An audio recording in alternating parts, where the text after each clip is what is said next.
Bonjour, ici Séverine. Dans cette vidéo, on se retrouve pour mes conseils en naturopathie pour préparer les fêtes et sur cette vidéo, comment bien digérer et préparer sa digestion. Bonjour, je suis Séverine, magnétiseur naturopathe et pratiqueur donc sur Toulouse. Donc je voulais vous refaire quelques petites vidéos avant ces fêtes parce que peut-être vous avez déjà des problèmes de digestion avant même les fêtes, donc autant se préparer un peu. J'en profite juste, je fais une petite parenthèse pour vous rappeler que mes deux soins sont toujours disponibles. Le soin 2020 pour vous permettre de supporter les hausses vibratoires 2020 et le soin de décembre qui lui va vous permettre entre Vénus, l'énergie vendredi 13, la pleine lune, la nouvelle lune, de pouvoir avoir une énergie qui vous aide à lâcher prise, à prendre vos décisions et à créer vos projets dans la matière, de vraiment passer de l'abstrait au concret. Voilà. Et enfin, la deuxième annonce importante, je vous retrouve mardi soir à 20h30 pour le live YouTube, je répondrai à toutes vos questions. Je reviens donc sur la préparation des fêtes. Vous avez peut-être déjà des problèmes digestifs. Je vous ai déjà dit dans ma dernière vidéo, je vous les remets en dessous, je vous ai donné un certain nombre de conseils un peu généraux que vous donneront tous les naturopathes. Là, je souhaitais revenir plus sur la digestion. En fait, ce qui se passe, c'est qu'on a souvent de très mauvaises habitudes, déjà pour la digestion, et c'est tout simplement pour ça qu'on digère mal.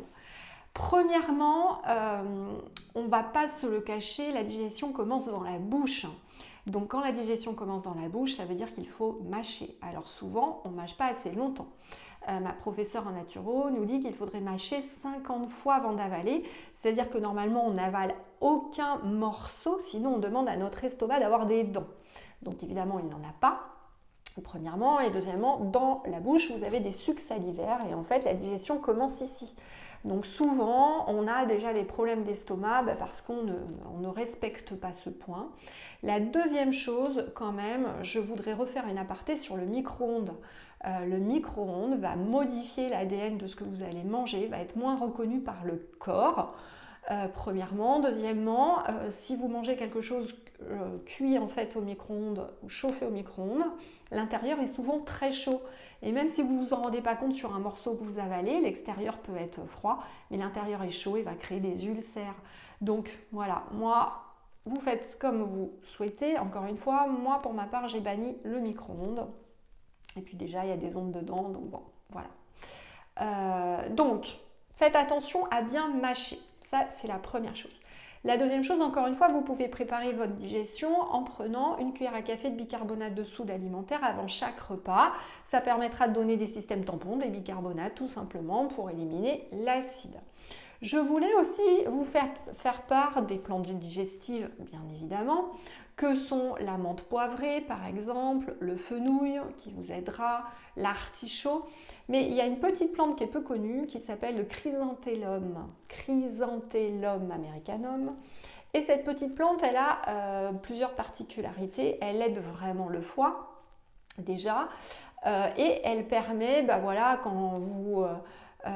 quand vous mangez trop, que vous faites vraiment des excès au niveau du foie, ça peut être aussi une plante intéressante à prendre en cure, une petite quinzaine de jours pendant les fêtes, mais en commençant un petit peu avant. Voilà. Donc ça, c'est pas pour la partie digestion. La partie plante, évidemment, vous pouvez manger des artichauts avant les fêtes pour aider votre corps, du fenouil qui est très intéressant également, enfin tout ce qui est un petit peu plante diurétique. Ça, c'est pour la partie plante. L'autre chose importante, je le rappelle, on ne mange pas de fruits en fin de repas. Donc vraiment pendant cette période de préparation, aucun fruit cru en fin de repas. Vous pouvez les manger cuits en compote ou autre, mais surtout pas crus. Tout simplement parce qu'ils vont fermenter en attendant que vous digériez votre repas et que donc vous risquez de produire de l'alcool et surtout beaucoup d'acide. Et d'autre part, c'est quand même du glucose, les fruits. Donc comme tout glucose, il faut mieux les prendre en dehors des repas pour que vous puissiez bien le digérer, utiliser le sucre correctement et ne pas faire stagner du glucose dans le corps après votre repas du midi, puisque le temps que vous le digériez, ce glucose il va stagner dans l'organisme. Ensuite, l'autre chose bien connue, les Chinois le savent puisque le matin ils prennent un verre d'eau tiède, vous pouvez tout à fait préparer votre foie avant les fêtes et pendant les fêtes avec une bouillotte chaude tout simplement que vous allez mettre sur le foie. Le foie n'aime pas du tout le froid ou le trop chaud. Il aime les choses à température ambiante.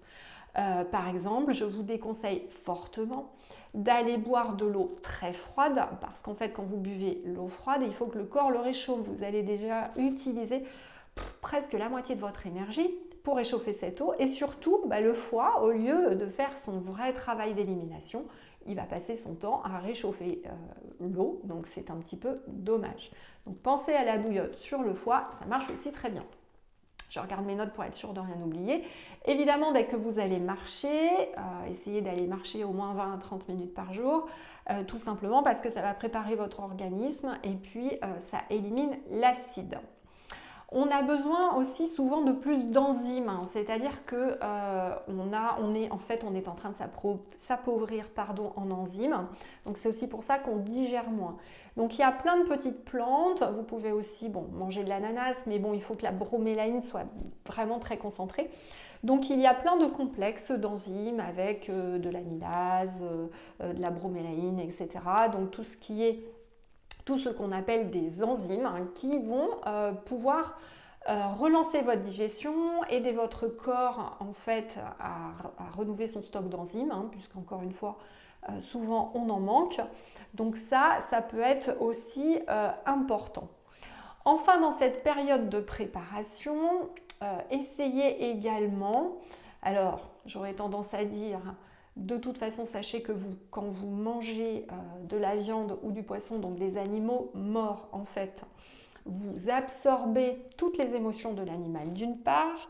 De plus, si cet animal a souffert lorsqu'il a été tué ou autre, vous allez absorber des énergies négatives. Et enfin, comme c'est un animal mort, donc normalement quand vous mangez de la viande, il n'a pas de vibration. Donc en fait, ça va alourdir votre digestion, baisser votre vibration, baisser votre énergie et utiliser au moins 90% de votre énergie.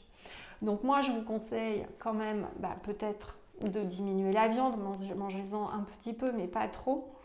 Et je vous propose le protocole suivant lorsque vous allez manger de la viande. Essayez déjà de manger que du 2 pattes qui volent, de préférence chez les petits producteurs qui sont à côté de chez vous. Alors moi, je suis naturopathe, je dois être une des rares naturopathes qui mange encore un petit peu de viande tout simplement quand j'en ai besoin. Je ne vais pas en manger du tout tous les jours. J'ai beaucoup de mal par contre à manger du poisson, ce qui est contradictoire parce que souvent vous avez beaucoup de naturopathes qui mangent du poisson et pas de viande, mais pour moi le poisson est vraiment en extinction et du coup j'ai du mal à le manger. La viande en fait pour le moment j'en mange un peu, par contre je prends vraiment des poulets qui sont élevés chez mon petit fermier. Je sais qu'il élève ses poulets avec amour, il les nourrit proprement, ils sont à l'air et en fait il aime ses poulets, donc en quelque sorte, il va leur dire qu'ils vont permettre de nourrir quelques personnes. Et puis, il ne les tue pas dans la souffrance, donc ça c'est important pour moi.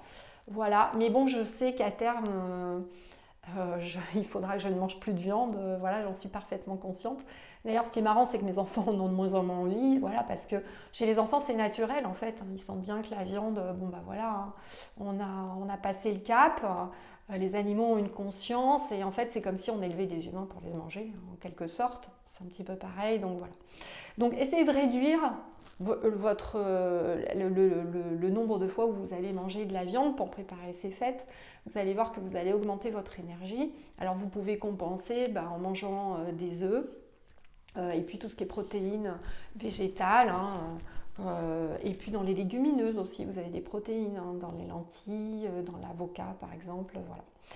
Voilà. Mais surtout, j'ai envie de vous dire, si vous mangez de la viande, refaites un petit protocole pour la réénergiser. C'est-à-dire que déjà, vous allez remercier l'animal, vous allez vous connecter à l'animal, vous allez le remercier d'avoir sacrifié sa vie pour vous nourrir. Vous allez mettre l'intention que s'il y avait des émotions négatives ou de la souffrance, elles soient enlevées de votre morceau de viande et que ce morceau de viande puisse vous être le plus bénéfique possible et que vous digériez le maximum de protéines. En fait, rien que de faire ça, vous allez tout simplement mettre l'énergie de votre aliment à votre énergie vitale et vous allez mieux la digérer. Voilà ce que je vous propose en petit conseil très simple. Donc je vous les rappelle, bien mastiquer. Pas de fruits. Après les repas, mangez en dehors des repas. Faites attention à mettre de la chaleur sur votre foie. Prenez du bicarbonate de soude alimentaire, une petite cuillère dans de l'eau avant chaque repas. Essayez de prendre des plantes. Regardez si vous pouvez augmenter les enzymes que vous prenez comme la bromélaïne. Et réduisez votre quantité de viande. Faites ce protocole. Et enfin, si j'allais oublier la dernière chose, l'eau que vous buvez est très importante. Quand on a passé 40 ans, ça ne sert à rien d'aller boire de l'eau très minérale ou de l'eau gazeuse parce que de toute façon, les minéraux sont morts dans l'eau. Vous allez juste charger votre vésicule biliaire et en fait faire des calculs. Donc prenez de l'eau plate et ne buvez pas pendant les repas. Pendant les repas, buvez le moins possible parce que vous diluez les sucs gastriques. La digestion se fait moins bien. Donc buvez vos 2 litres pour 60 kg en dehors des repas. Voilà pour mes derniers conseils. N'hésitez pas si vous avez des questions, j'y répondrai avec plaisir. Et encore une fois, je vous retrouve mardi à 20h30 pour mon live YouTube. À bientôt!